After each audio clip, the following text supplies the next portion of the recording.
તળાજા વિસ્તારના યોગી ચોકમાં હોસ્પિટલના સ્ટોરમાં આગનો બનાવ બન્યો। પ્રગતિ આઈટી વર્લ્ડમાં લિટલ સ્ટાર હોસ્પિટલના સ્ટોર રૂમમાં આગ લાગી। આગ લાગતા જ બિલ્ડિંગના કાચ તૂટ્યા। આગ વધુ વિકરાળ બને તે પહેલા ફાયર વિભાગની કવાયત શરૂ। કાપોદ્રા અને પૂના બે ફાયર સ્ટેશનની ટીમોએ આગ પર કાબુ મેળવ્યો। સદનસીબે ઘટનામાં કોઈ જાનહાનિના સમાચાર નથી। માછીમારી બોટના ટોકન આધારે ડીઝલ મેળવી ગેરકાયદે વેચાણ કરવાના કૌભાંડનો એસઓજીએ પર્દાફાશ કર્યો। ખંભાળિયા નજીકથી 1000 લીટર ડીઝલ ભરેલ પિકઅપ સાથે એક શખ્સ ઝડપાયો। એસઓજીની ટીમે હરિપર ગામ નજીક સ્પોર્ટ્સ કોમ્પ્લેક્સ સામે વોચ ગોઠવી કાર્યવાહી હાથ ધરી।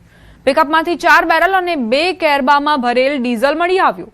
લાલુકા ગામના ભીખુ ગોવિંદ પિંડારિયા નાના સમક્ષ સામે કોઈપણ જાતના આધાર પુરાવા વિના ડીઝલનો જથ્થો મળી આવ્યો। પોલીસે 2.43 લાખથી વધુનો મુદ્દામાલ કબજે કરીને વધુ તપાસ હાથ ધરી છે।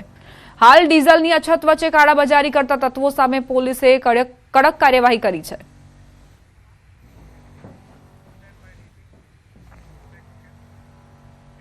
ભાવનગર જિલ્લામાં ખેડૂતો વહેલી સવારથી ડીઝલ માટે લાઈનો લગાવીને ઊભા છે। ખેડૂતોનો આક્ષેપ છે કે પર્યાપ્ત માત્રામાં ડીઝલનો જથ્થો મળી રહ્યો નથી। ખેડૂતો ડીઝલ મેળવવા 4 દિવસથી લાઈનો લગાવીને ઊભા છે।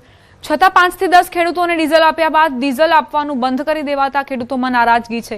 ડીઝલ ન મળતા ખેડૂતોને નુકસાન વેઠવાનો વારો આવી શકે છે।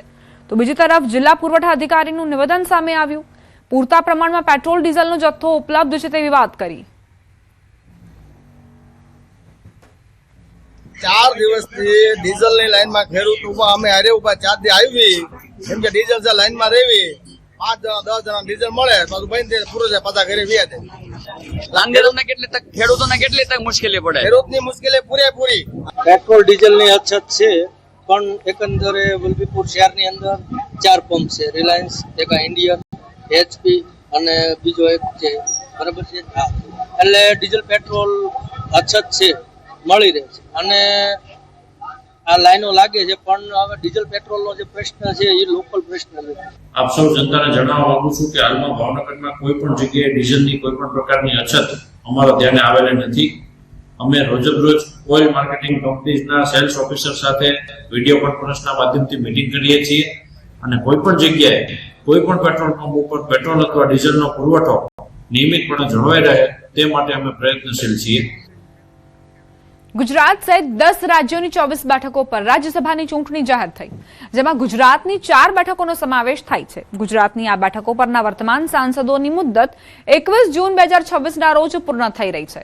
સંખ્યાબળની દ્રષ્ટિએ આ ચૂંટણી સંપૂર્ણપણે ભાજપ તરફી છે, કારણ કે જીતવા માટે દરેક ઉમેદવારને 37 ધારાસભ્યોના મતોની જરૂર છે।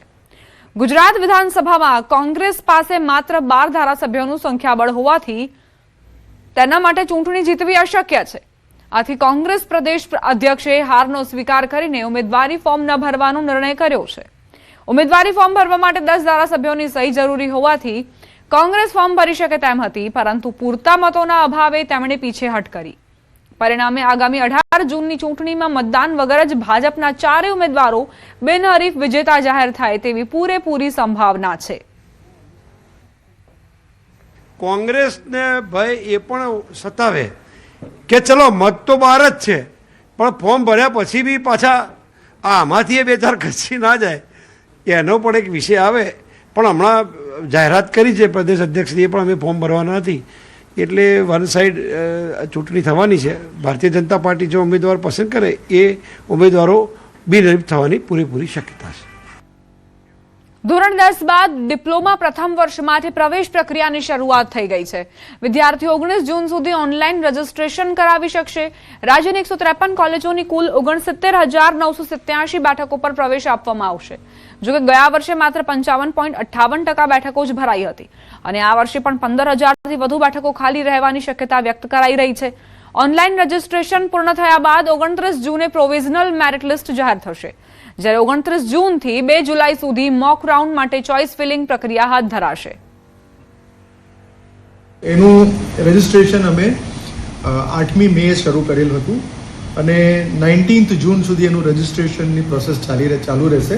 કામચલાઉ મેરિટ જે અમે પ્રસિદ્ધ કરીએ છીએ એ અમે 29 જૂને પ્રસિદ્ધ કરીશું રેગ્યુલર ડિપ્લોમાનું।